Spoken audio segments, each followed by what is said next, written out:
नमस्कार, Manoj Tiwari talk show में आप सभी का स्वागत है। मैं आकांक्षा पांडे और आज हमारे साथ है उत्तर प्रदेश के पूर्व कैबिनेट मंत्री और समाजवादी पार्टी के नेता शिवाकांत ओझा जी। आज हम इनसे चुनावी मुद्दे पे ढेर सारी बातें करेंगे। सर, आपका बहुत बहुत स्वागत है हमारे टॉक शो में। धन्यवाद। सर, हमारे पास हर मुद्दे पे सवाल है, तो आप मेरे एक ही क्वेश्चन पे अपने सारे जवाब मत सिमटा दीजिएगा, ये आपसे एक गुजारिश है।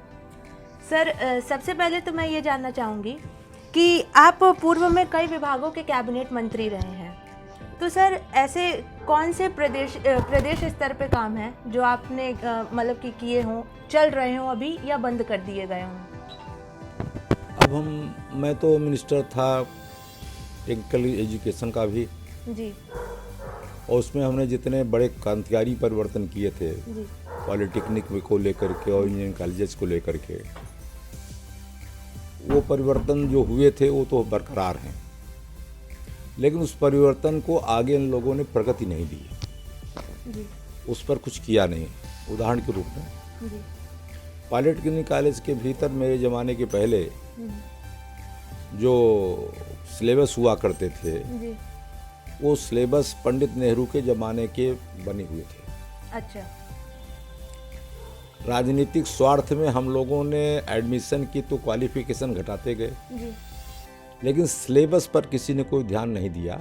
तो पंडित नेहरू ने उस ज़माने में जो सिलेबस बना रखा था वही सिलेबस चल रहा था। परिणाम हो रहा था कि पॉलिटेक्निक में 40%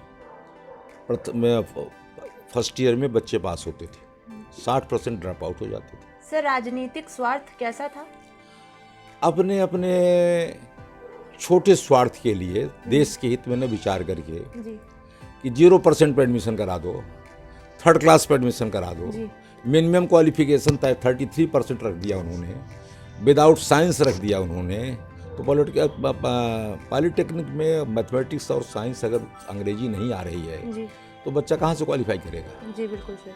और 33% एडमिशन हो रहा है और ये कह दिया कि साहब जो मेरिट पे नहीं आ रहा है कॉलेज फ्री है उसको कर लेने के लिए। तो परिणाम निकल रहा था कि 60% ड्रॉप आउट हो रहे थे, 40% पास हो रहे थे। सर, मेरा अगला क्वेश्चन आपसे है कि मंत्रियों के विभाग की जवाबदेही किसकी होती है? अक्सर ये देखा गया है कि मंत्री लोग अपने ही विभाग के काम नहीं कर पाते हैं, क्या दबाव रहते हैं इन पे? सत्य तो ये है कि हम मंत्री लोग जी। विषय को पढ़ते ही नहीं हैं, न उसको समझने का प्रयत्न करते हैं। जी। सामान्यतः मैं करीब 8.5 साल कैबिनेट मंत्री रहा हूँ। हमने जो अनुभव किया विभिन्न विभागों में और लोगों को, जो नौकरशाही लिख के दे देती है, कह देती है, मंत्री सामान्यतः उन्हीं चीज़ों को स्वीकार करके वही आगे बढ़ाता रहता है। लेकिन मंत्री अगर चीज़ों को पढ़े समझे जी।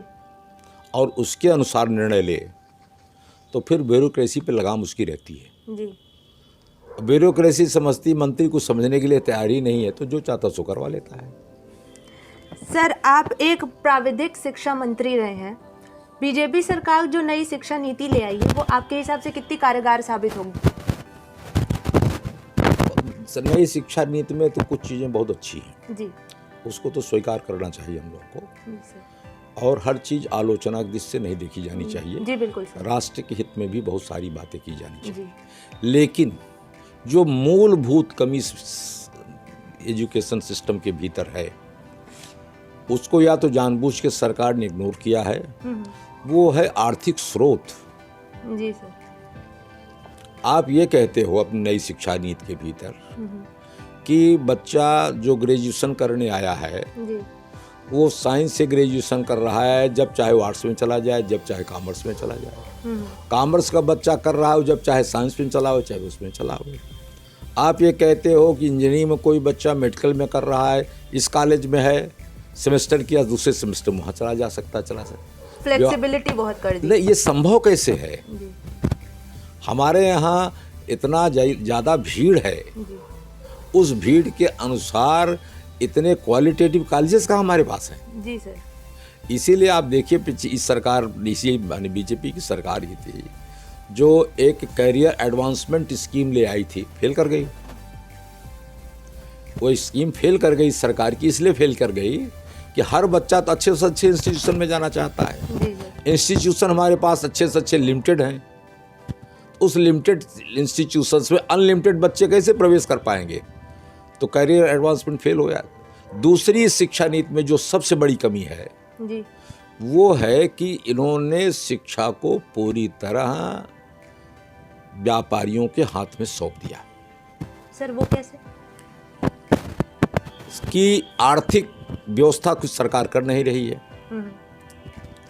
आर्थिक स्रोत सरकार कुछ दे नहीं रही है। अब आप कहते हैं कि नई शिक्षा नीति हम लागू कर रहे हैं, जी। तो टीचर्स को वेतन कौन देगा? किसकी जिम्मेदारी है ये? अगर आप कहते हैं मैनेजमेंट देगा, तो मैनेजमेंट के पास कौन सा स्रोत है जो पैसा देगा? वो फीस, वही फीस एक बात तो स्रोत है। जी जी। तो फीस के स्रोत से ग्रामीण अंचल या छोटे मोटे नगरों में, महानगरों में भी, इलाहाबाद जैसे महानगर में भी संभव नहीं है, बहुत बड़े बड़े महानगरों में संभव जी है। सर। वहाँ तो संभव हो सकता है कि फीस के माध्यम से आप अच्छी शिक्षा दे सकते हो, छोड़ दो। लेकिन जो ग्रामीण अंचल से लेकर के छोटे शहर हैं, छोटे जिले हैं, छोटे महानगर हैं, उनमें आप शिक्षकों को किसके हाथों पे सौंप रहे हो? ये तो बताओ, कौन सी शिक्षा चलाओगे आप भाई? आप वेतन नहीं देने के लिए तैयार हो, अच्छी से अच्छी शिक्षा व्यवस्था चलाने के लिए बात तो करते सर हैं। आपके हिसाब से ये नई शिक्षा नीति कारगर नहीं होगी? मेरी समझ से शिक्षा नीति तब, यही शिक्षा नीति नहीं, कोई भी व्यवस्था जी। तब तक नहीं सफल हो सकती जब तक कि उसके भीतर आप ये पहले बताओ कि इसका आर्थिक स्रोत क्या है। कोई परोपकार के लिए तो आया नहीं आज की तारीख में। जी बिल्कुल। हर आदमी के बाल बच्चे हैं, परिवार है, आधुनिक व्यवस्था के अनुसार एडजस्टमेंट करना चाहे तो पैसा कहाँ उसके पास? जी। इसलिए नई शिक्षा नीति बहुत ये प्रैक्टिकल नहीं है, व्यवहारिक नहीं है, प्रैक्टिकली फेल है। प्रैक्टिकली आपके फेल हिसाब है। से। सर अब थोड़ा मुद्दा राजनीति पे ले आते हैं। सर ये बताइए कि आप आज की राजनीति में क्या बदलाव देखते हैं, टेक्निकली भी? देखिए, आज की राजनीति और पहले की राजनीति में बहुत बड़ा अंतर है। जी। अगर इसको हम संक्षेप में क्लासिफाई करें तो आज़ादी के बाद की राजनीति और संजय गांधी के अभ्युदय के पहले की राजनीति जी। का स्तर दूसरा है। संजय गांधी के पहले की जो राजनीति थी, उस राजनीति में जो सामाजिक जीवन व्यतीत करता था, सामाजिक सेवा करता था, वही राजनीति के भीतर स्थापित होता था। अच्छा। संजय गांधी के अभ्युदय ने, अगर पूरे हिंदुस्तान को आप बात करो, देखो जी। अभ्युदय ने राजनीति के भीतर लफंगों की बहुत बड़ी टीम खड़ी कर दी, जी। जो एकाएक रातों रात विधायक मंत्री बनना चाहते हैं और पैसा कमाना चाहते हैं। पहले राजनीति करने वाले लोग पैसे नहीं कमाना चाहते थे, वो सामाजिक सेवा करना चाहते। अपवाद हो सकते हैं, सब जगह रहे हो, ऐसा नहीं। जी जी। लेकिन अब बहुत बड़ी संख्या में इस संख्या आ गई। और तीसरा क्वालिटेटिव चेंज मायावती जी ने कर दिया। जी सर। बहन जी ने उन लोगों को राजनीति में प्रवेश करा दिया जिनका राजनीति से कोई ताल्लुक नहीं, कोई वास्ता नहीं, न कभी सामाजिक जीवन में काम किया, न राजनीतिक जीवन में काम किया। सिर्फ पैसे के बल पर जमीनें बेच करके, फैक्ट्री लगा करके, उद्योग लगा करके पैसा कमाया, आकर के बहन जी से पैसा लेके टिकट ले लिया और टिकट लेकर के बहन जी के वोट पर पैसा खर्च करके विधायक बन गए, सांसद बन गए। न उनको जनता से कोई मतलब है, न राजनीतिक जीवन से कोई मतलब। लेकिन सर समाजवादी पार्टी की भी यही स्थिति है? नो, एक पैसा प्रमाण भी दे दो मुझे। और मेरी जान, मैं भी भाजपा में बहुत दिन काम कर चुका, भाजपा में भी पैसा लेकर टिकट नहीं लिया जाता था। अच्छा। आज लिया जाता हूँ, मैं नहीं जानता हूँ, जी। लेकिन पहले बिल्कुल नहीं लिया जाता था। अच्छा। और समाजवादी पार्टी में आज भी, आज स्टिल टुडे, अखिलेश जी के जमाने में भी, जबकि चारों तरफ पॉल्यूशन है पैसा लेकर टिकट देने का, लेकिन उनके यहाँ पैसा लेकर टिकट नहीं लिया जाता। सर आप समाजवादी पार्टी के एक वरिष्ठ नेता हैं सर, तो आपके हिसाब से समाजवादी पार्टी जो कि पहले सत्ता नहीं बचा पाई थी, क्या वो 2022 के चुनाव में आ पाएगी? अब इसके दो बड़े कारण हैं। जी। 2022 में 17 में सत्ता वो बचा नहीं पाई, उसके सबसे बड़ा कारण तो पारिवारिक उनका अपना कला। जी। नंबर एक बात। दूसरी चीज़, मोदी जी की जो भाजपा है, ये अन्य भाजपा से अलग भाजपा है। जी। अटल जी की भाजपा, जोशी जी अडवाणी की भाजपा में और मोदी जी शाह की भाजपा में बड़ा अंतर है। अच्छा सर, किस तरीके का अंतर है? जमीनी स्तर पर जी मेरी समझ में जितना अच्छा काम कार्यकर्ताओं से मिलने का, पब्लिक से मिलने का, उनसे दिन प्रतिदिन का संपर्क स्थापित करने का जी मोदी जी की भाजपा ने किया है, जी ऐसा शायद ही किसी राजनीतिक दल में।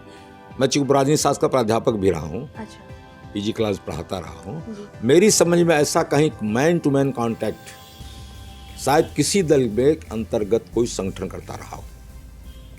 इसलिए आज की जो भाजपा है वो पूरी धरती से जुड़ी हुई भाजपा है। जी उसे बहुत सारी इश्यूज पर हमारे मतभेद हो सकते हैं, हाँ हाँ लेकिन संगठनात्मक दृष्टि से जितनी आज भाजपा मजबूत है शायद इतनी कभी भाजपा मजबूत नहीं रही होगी। अच्छा तो हम उनकी संगठन की मजबूती और मोदी जी का जो हिंदुत्व है, जी, हम भाजपा के हिंदुत्व की बात नहीं करते, मैं मोदी के मोदी जी का पर्टिकुलर आप पीएम जी की बात कर रहे हैं। मोदी जी के जी। हिंदुत्व है जो हर मुद्दे पर आकर के चुनाव के दरमियान हिंदू मुसलमान बात पैदा होती है। जी तो आम चूंकि जितने राजनीतिक दल रहे हैं आज़ादी के बाद से, वो सब एक वर्ग विशेष का तुष्टीकरण करने में लगे रहते थे, वोट के नाते। जी बिल्कुल। अब उसका रिएक्शन हो रहा है, एक्शन टू रिएक्शन है ये।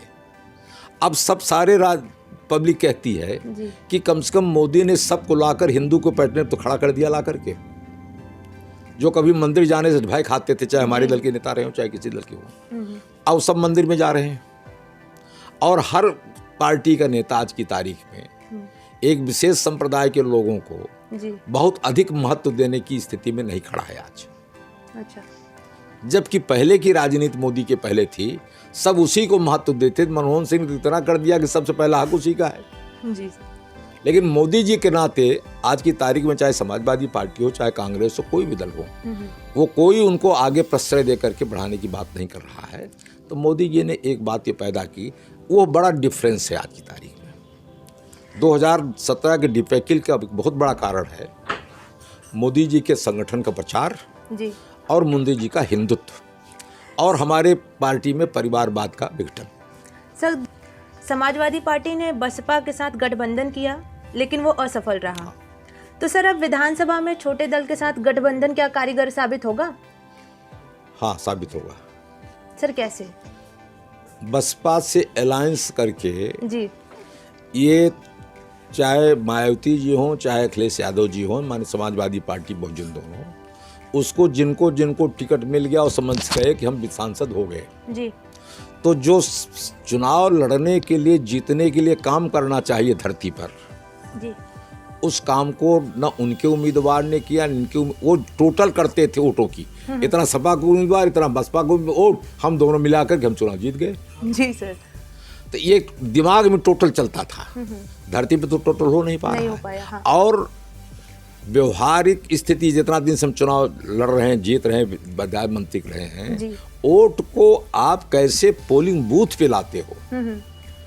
50% चुनाव जीता जाता है अपने वोट को पोलिंग बूथ पे जो ला पाता है।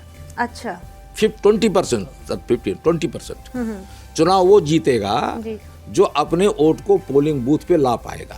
अच्छा और सपा बसपा में अति विश्वास में इतना वोट तो है ही है, इतना तो मिलना ही मिलना हमको मिलना। वो सब वोट गर्मी में घर पे बैठे रह गए और सब सफाया हो गया इनका। सर, आप तो समाजवादी पार्टी के वरिष्ठ नेता हैं, तो सर जो 1989 में राजनीति का अपराधीकरण हुआ था, तो सर क्या वो कंटिन्यूटी अब भी रहेगी? 1989 में सर, 89 में जी आपके नॉलेज में सर, जैसे कि मेरा कहने का मतलब है राजनीति का अपराधीकरण 1989 में किया गया था। नहीं, हम आप सब राजनीति का अपराधीकरण तो संजय गांधी के अभ्युदय से शुरू हो गया। अच्छा, लफंगे लोफर जितने माफिया होते थे वो सब आ गए, अच्छा नेता बन गए। जी जी पहले ये घूमा करते थे नेताओं के पीछे, जी नेताओं को चुनाव जिताने में मदद करते थे, पीछे रहते थे। जी जी इनको लगा जब हम इनको मदद करके इनको नेता बना सकते हैं तो संजय गांधी जैसा नेता हमारे पास मौजूद है, तो हम क्यों उन्हें नेता बन जाए।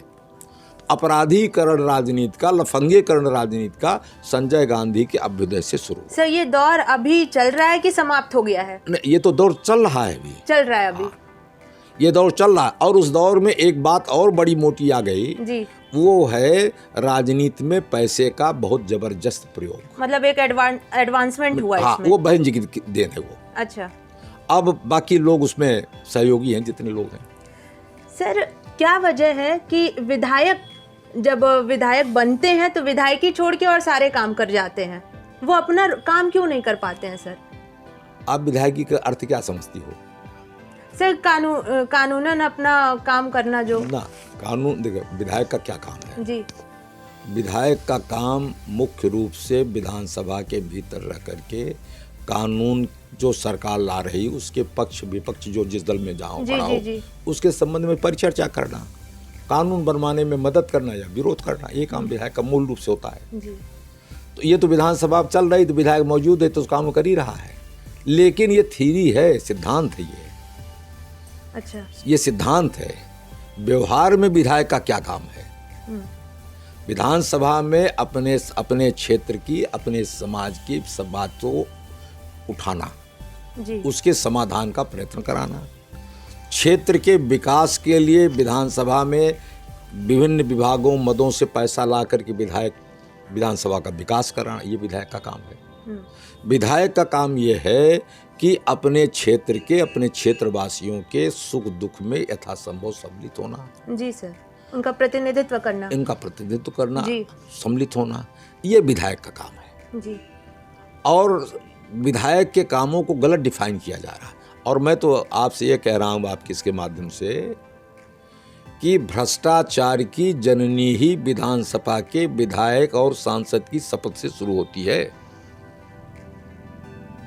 सर बहुत बड़ी बात बोल दी आपने। शपथ लेते ही हम भ्रष्टाचार की शुरुआत, चाहे सांसद हो, चाहे विधायक हो, चाहे मंत्री हो। जी। इसीलिए भ्रष्टाचार कभी रुक नहीं सकता जी। इस सिस्टम में। क्यों हम शपथ क्या ले रहे हैं? हम विधानसभा में जब सदस्य बनते हैं शपथ क्या लेते हैं? हम विधानसभा के संविधान की शपथ लेते हैं और भरते खर्चा विवरण देते हैं। जो निर्धारित सीमा है 38 लाख कितने की, कितना है आज की तारीख में, उससे ज़्यादा हमने एक पैसा खर्च नहीं किया। क्या ईमानदारी, आप लोग भी घूमते रहते हो, समाज में देखते रहते हो, क्या उतनी सीमा में कोई विधायक बन रहा है क्या आज? नहीं सर। कोई सांसद उतनी सीमा से बन रहा है क्या आज? शपथ पत्र क्या दे रहा है? शपथ पत्र तो वही दे रहा है ना। जी, जी। तो भ्रष्टाचार की शुरुआत सब विधायक बनते हुए शुरू किया कि नहीं किया उसने? सांसद बनते हुए शुरू किया। अब आप कहते हो भ्रष्टाचार खत्म हो जाए, कैसे खत्म हो सकता है? जी सर। ये संभव नहीं कर पाने इस सिस्टम के भीतर। ऐसी स्थिति में विधायक का काम जो है, जी। और मैं व्यक्तिगत मेरा अपना अनुभव है, हम ये समझते हैं कि विधायक कोई साधु है क्या? साधु नहीं विधायक। ये सिस्टम तब ठीक हो सकता है जब विधायकों के सारे खर्चा करने का इंतजाम, चुनाव लड़ने का इंतजाम सरकार करे। अच्छा। जब सरकार, विधायक चुनाव लड़ते समय करोड़, 2 करोड़, 5 करोड़, 10 करोड़ रुपया खर्च कर रहा, और टिकट लेते समय ऐसे दल हैं जो 5 करोड़, 2 करोड़, 5, 10 करोड़ मांग रहे हैं, उनको दे रहा है।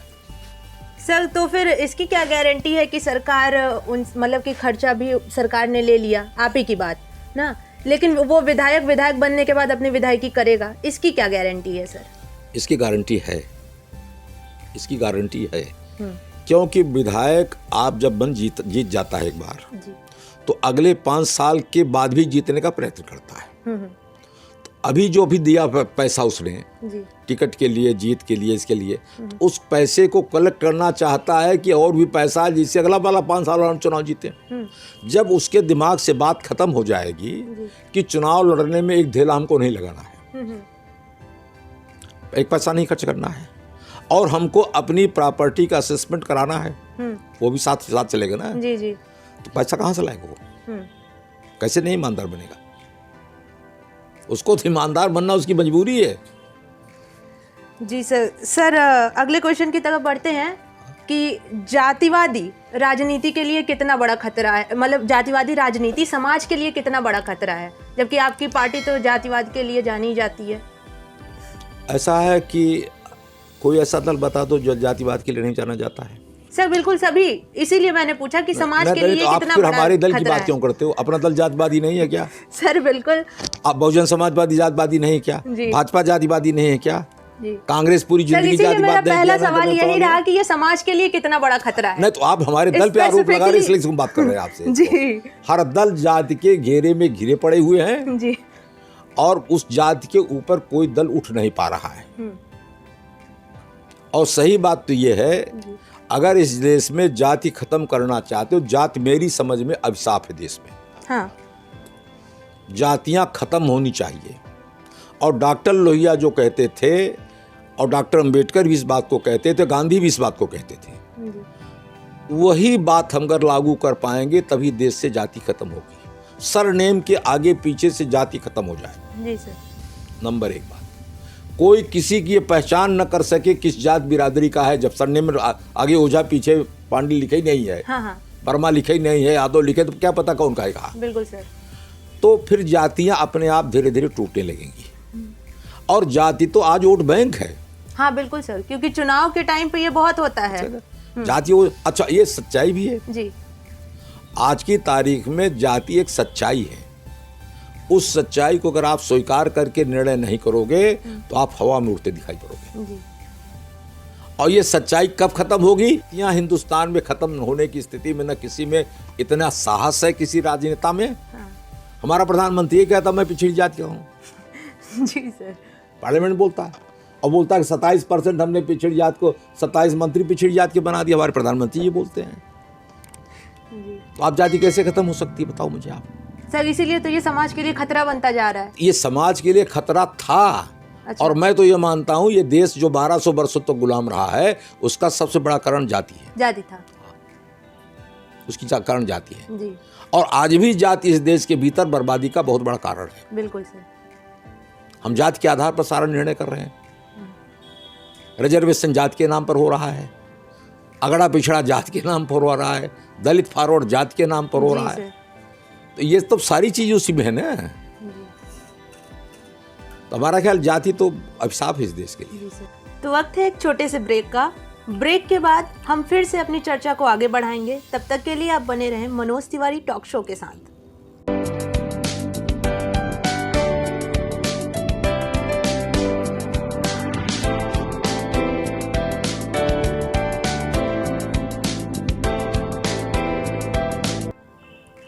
ब्रेक के बाद आप सभी का फिर से स्वागत है। हम अपनी चर्चा को आगे बढ़ाते हैं। सर मेरा अगला सवाल आपसे ये कि बीजेपी ध्रुवीकरण की राजनीति चालू कर चुकी है, तो आपको नहीं लगता कि जनता को ये मुद्दा ज़्यादा पसंद आ रहा है? निश्चित रूप से आ रहा है। और ध्रुवीकरण की तरफ जनता हर चुनाव में बढ़ गई, 14 में बढ़ गई, 17 में बढ़ गई, 19 में बढ़ गई। जी और ध्रुवीकरण जो मोदी जी ने करने का प्रयास किया उसमें उनको सफलता भी मिली है। जी लेकिन 2000 जो चुनाव होने जा रहा है, 22 के विधानसभा का चुनाव होने जा रहा है, ध्रुवीकरण कर पा रहा है इसलिए संभव नहीं हो पाएगा जी। कि हर दल इस बार सचेत है इस बात को लेकर के। अच्छा। तो चाहे जातीय समीकरण बनाने की बात हो, चाहे सांप्रदायिक समीकरण बनाने की बात हो, हर दल अपने अपनी व्यवस्था इस खातिर को कर रहे हैं। इसलिए हमको नहीं लगता कि कोई बहुत बड़ा ध्रुवीकरण कर पाएंगे। सर समाजवादी पार्टी में तुष्टीकरण का आरोप लगता है जिसकी वजह से बीजेपी सत्ता में आई थी, तो सर क्या अब समाजवादी पार्टी तुष्टीकरण नहीं करेगी 2022 के चुनाव में? देखिए, समाजवादी पार्टी तो मेरी समझ में तुष्टीकरण कभी नहीं करती रही है। वो ये करती रही है जो समाज का गिरा हुआ तबका है, गिरे हुए तबके का मतलब कमजोर तबका, उसको अधिक से अधिक मदद की जाए। अन्य दलों ने उसको तुष्टीकरण का नाम दे दिया, जो विपक्षी थे हमारे उसको तुष्टीकरण का नाम दे दिया। उस नाम के भ्रम के कारण समाजवादी पार्टी को बड़ा हानि हुई। जी ये शब्द जो तुष्टीकरण का है, जी गरीबों की मदद करने के बजाय तुष्टीकरण शब्द का प्रयोग करना, ये समाजवादी पार्टी के लिए नुकसान दे रहा हुआ। सर 2017 में बीजेपी ने ये आरोप लगाया कि सपा के गुंडे जनता को परेशान कर रहे हैं, तो क्या ये डर 2022 के चुनाव के बाद भी रहेगा? अभी तो भाजपा के गुंडों के बारे में बात हो रही है। भाजपा के गुंडे परेशान कर, आम पब्लिक को परेशान कर रहे हैं। अच्छा। जबरदस्त वसूली हो रही है। भ्रष्टाचार जितना पहले था उससे 10 गुना ज्यादा बढ़ गया। बाबा के गुंडे तो जात बिरादरी भी टूट पड़ रहे हैं। सर वसूली, कैसी वसूली? हर प्रकार की वसूली, पुलिस से लेकर के, राजस्व से लेकर के, आरटीओ से लेकर, कोई ऐसा दफ्तर नहीं जहाँ वसूली की मात्रा बढ़ गई हो, परसेंटेज बढ़ गया। सर वर्तमान सरकार कहती है कि उसने अपराध पे पूरा नियंत्रण कर रखा है। हाँ। आप इससे कितना सहमत करते हैं? हम दुनिया की बात नहीं करते, प्रतापगढ़ में बता दो नियंत्रण उससे बढ़ गया कि ज़्यादा बढ़ गया, अपराध बढ़ गया कि नहीं बढ़ गया। मैं अन्यत्र की बात नहीं करता आपसे। प्रतापगढ़ में पिछली सरकार में जितना अपराध था, सरकारी आंकड़े को देख लो, उस अपराध से प्रतापगढ़ में अपराध 50% ज़्यादा बढ़ा कि नहीं बढ़ा। तो अपराध की सैंपलिंग हम प्रतापगढ़ की बात करते हैं। बाकी दिन दहाड़े गोरखपुर में बिजनेस में मान डाला गया, अपराध बढ़ा कि नहीं बढ़ गया ये? और अच्छा पुलिस डकैती डाल दे, पुलिस चोरी अपराध कर रही है, यहाँ तो गुंडे तो अपराध कर ही रहे हैं, कर रहे हैं। और किस जात बिरादरी के माफिया पर किस पर लगाम लगा दिया माननीय प्रधान मुख्यमंत्री जी ने? अन्य पर तो लगाम लगाया जी। लगाम गुंडों पर लगना चाहिए, मैं बिल्कुल सहमत हूँ, हमारी पार्टी भी सहमत। और अखिलेश जी ने, आप मार कीजिए, 2017 के चुनाव में तथाकथित जितने भी पार्टी में इस प्रकार किसी को टिकट नहीं दिया उन्होंने, सबको काटा। अच्छा। सबको बहिष्कृत की। लेकिन इस सरकार ने जो तथाकथित अपने आप को गुंडों के विरोधी सरकार कहती है, पूर्वांचल से लेकर के पश्चिम तक चले जाइए, बिरादरी विशेष के लोगों के साथ जो बड़े बड़े माफिया गुंडे हैं, उन पर कितना बुलडोजर चला, किनका मकान गिराया गया, ये जनता नहीं देख रही क्या? जी बिल्कुल सर, ये भी जनता देख रही है। तो अपराध कहीं कम नहीं हुआ है, अपराध बढ़ गया है, वसूली बढ़ गई है, भ्रष्टाचार बढ़ गया है। अब चूंकि मीडिया सब कुछ उन्हीं के पास है जी, तो जो चाहे सो कर डालिए आप लोग। तो सर मतलब मेरा सवाल ये था कि 2022 में भी ये अपराध लगा रहेगा कि बंद होगा? क्योंकि 2017 में तो आरोप लग ही चुका है, तो अब क्या नीति है आपके पार्टी की? नहीं, अब तो आरोप बीजेपी पे है ना, पहले बीजेपी अपना आरोप धोवे ना, सत्ता जिसके वो आरोप धोएगा, जो विपक्ष होगा उनसे आरोप धोएगा भाई। जी सर। अब तो गंगा नहाना बीजेपी को पड़ेगा ना, तब शुद्धिकरण इसका होगा। वो तो नहा ही रही है सर, तो उसका शुद्धिकरण तभी होगा ना, शुद्धिकरण कहाँ हो पा रहा है जी। हम लोग तो गंगा नहा के चले आए, दोबारा नहाने चल रहे हैं 22 में। सर प्रतापगढ़ में राजा भैया एक बहुत बड़ा नाम है सर जी हाँ, लेकिन अखिलेश जी कहते हैं कि राजा भैया कौन है, तो इसका क्या असर नहीं पड़ेगा सर प्रतापगढ़ के लिए चुनाव में? अब देखिए राजा भैया अब प्रतापगढ़ जिले के बड़े नेता तो हैं, इसमें दो जी बिल्कुल सर, उसमें दो रानी। अब अखिलेश जी से ये सवाल तो अखिलेश जी से पूछा जाना चाहिए कि अखिलेश जी उनको क्यों कहा, इस प्रकार से कहा है जी। लेकिन इतना हम जरूर कह सकते हैं कि अखिलेश जी आज की तारीख में किसी भी माफिया, किसी भी गुंडे, किसी भी मौली के का पक्षपात नहीं करते हैं।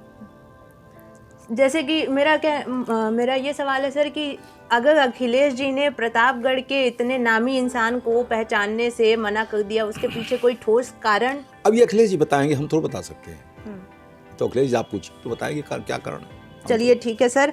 सर आप रानीगंज विधानसभा से विधायक रहे हैं जी। सर आज की डेट में आपके हिसाब से क्या दिक्कतें या क्या तकलीफें हैं रानीगंज विधानसभा के उसमें? अब मेरी जो समझ में आती है कि रानीगंज विधानसभा में जो वर्तमान विधायक जी हैं, जिनकी सरकार सत्ता है केंद्र प्रदेश में जी, उनसे ज्यादा राजनीतिक इतिहास में कोई लुटेरा विधायक नहीं हुआ होगा। अच्छा। वो जनता कहती है कि चुनाव विधायक हमने 1 और आज विधायक हैं 5, उनके 5 भाई सब विधायक, और सबकी गाड़ी पे विधायक रानीगंज लिखा हुआ है। अच्छा। है विधायक एक, लेकिन 5 गाड़ियां सब पे विधायक रानीगंज लिखा, उनके भाई लोग लेके चलते हैं।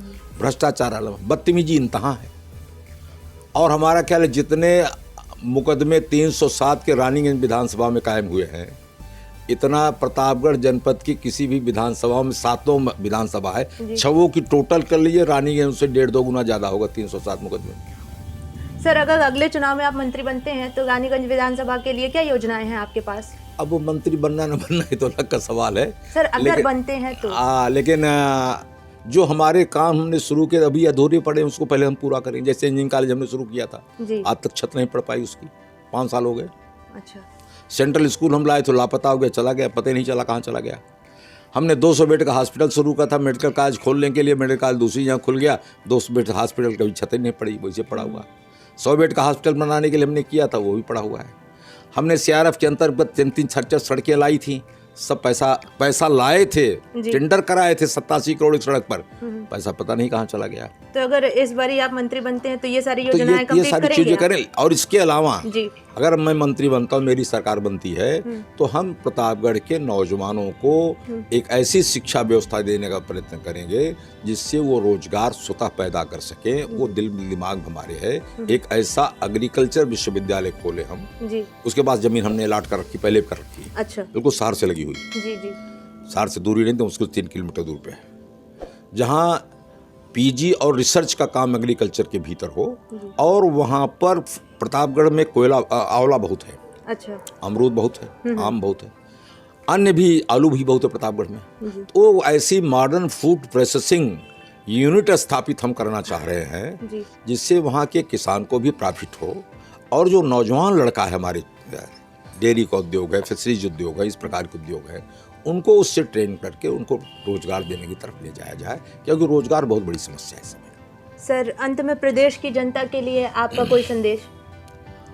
अब नया वर्ष आने वाला है, नया चुनाव भी आने वाला है। जी हम प्रदेश की जनता को सुख शांति अमन चैन से वर्ष उनका आने वाला बीते, ये अपनी शुभकामनाएं व्यक्त करते हैं।